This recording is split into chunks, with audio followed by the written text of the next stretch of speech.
साथियों नमस्कार। आज हम पढ़ने वाले हैं मेटाफिजिकल लिटरेरी पीरियड के बारे में, जो अपने सेकंड ग्रेड के जो लिटरेचर वाला पोर्शन है उनमें लगता है। ठीक है, तो इसमें हम देखेंगे कि ये जो लिटरेरी पीरियड है ये उस प्रकार के स्टाइल अथवा स्कूल ऑफ इंग्लिश से लगता है। और कौन सा स्कूल? जो इंग्लिश पोइट्री का है, उसमें जो आपके अर्ली 17वीं सेंचुरी 17वीं शताब्दी के शुरुआत में आपको देखने को मिलता है।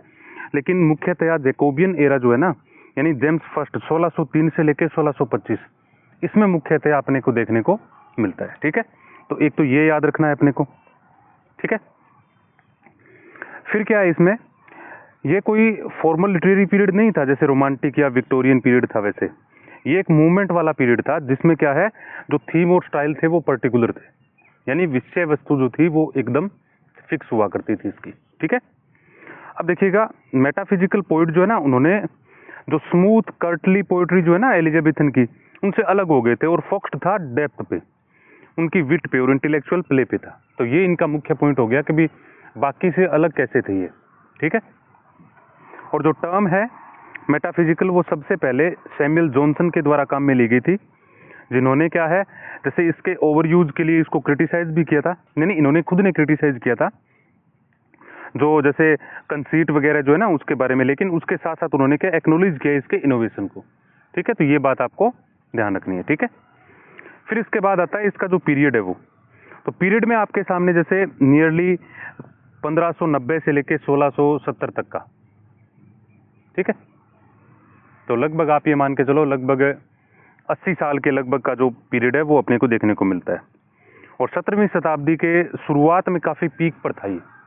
ठीक है, अब इसका हिस्टोरिकल बैकग्राउंड अगर अपने देखें तो जेम्स फर्स्ट और चार्ल्स फर्स्ट जो हैं, ये जो आपके राजा हुए हैं उनके शासनकाल में था ये। तो इसमें इस दौरान साइंटिफिक इंक्वायरी जो है वो काफ़ी राइज हुई है और फिलोसॉफिकल जो एक्सप्लोरेशन हुआ है वो बहुत ज़्यादा हुआ है, यानी दार्शनिकता काफ़ी उच्च स्तर पे पहुंच गई है।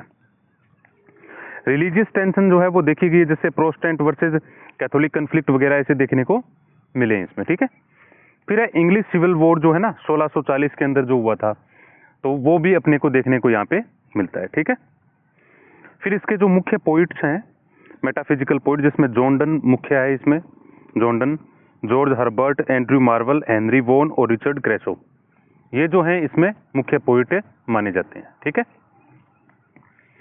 फिर इसकी मैन कैरेक्टरिस्टिक्स जो अगर अपने बात करें, विशेषताओं की बात करें मेटाफिजिकल की, तो उसमें कंसीट का यूज बहुत ज्यादा हुआ है। एलेबरेट और इंटेलेक्चुअल मेटाफर जो है वो काफी अच्छे से इसमें काम में, ये काफी विस्तृत बात है ये। जैसे अगर आप इसमें एग्जाम्पल के तौर पे देखोगे तो ये एक लवर को कंपेयर, यानी comparing lovers to the legs of compass, यानी जिस प्रकार से कंपास है ना वो एकदम फिक्स्ड हो जाता है, उस प्रकार से दिशा बताता है। तो जो लवर्स हैं, तो यानी कंसीट देखिए आप कितना अच्छा मेटाफर काम में लिया गया यहाँ पे। जॉन इनका जो ए वेलेडिक्शन फॉरबिडिंग मॉर्निंग जो है उसके बारे में है। ठीक है, फिर है फिलोसॉफिकल थियोलॉजिकल थीम, जिसमें डेथ, सोल, गॉड, लव और इटर्निटी आते हैं। इसमें सैक्रेड और प्रोफोन एलिमेंट जो है ना, उन सबको उन्होंने क्या कर दिया है, मिक्सअप कर दिया है, ये बात देखने को मिलती है। फिर जैसे इसमें अगर आप आगे देखोगे तो इसमें इंटेलेक्चुअल टोन मिलती है आपको। इसका मतलब होता है जो आपके माइंड को चैलेंज करता है और आपके जो इमोशंस हैं उनसे मांग करता है कि आप जैसे इसके बारे में देखिए।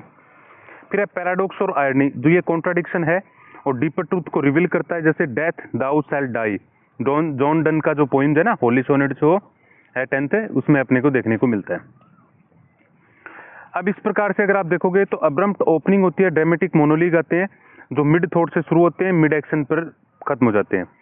इसका जो फीचर्स हैं वो आप देखोगे, जिसमें सिंगल स्पीकर जो होता है वो इंटेंस इंट्रोस्पेक्शन के दौरान अपने को देखने को मिलता है। ठीक है, फिर है कोलैंक्वल डिक्शन और मिक्स्ड विद लर्न रेफरेंस, जैसे एवरीडे स्पीच जो है ना उनको साइंस, थियोलॉजी, मिथोलॉजी इनके साथ क्या है इसको कंबाइन कर देते हैं। तो ये सारी बात जो है एक ब्लेंड मिलता है, एक मिश्रण मिलता है अपने को। ठीक है,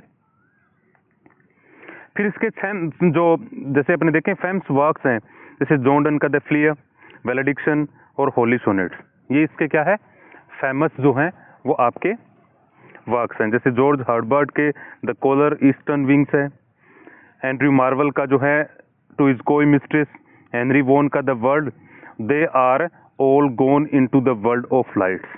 तो ये इनकी मुख्य मुख्य बात है।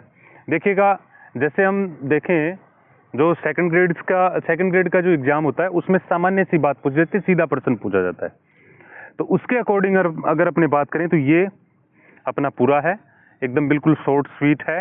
इसको आप देखिएगा, इसके बारे में जो भी जानकारी है वो रिव्यू करिए और आप लाइक कमेंट जरूर करिएगा। Thank you very much.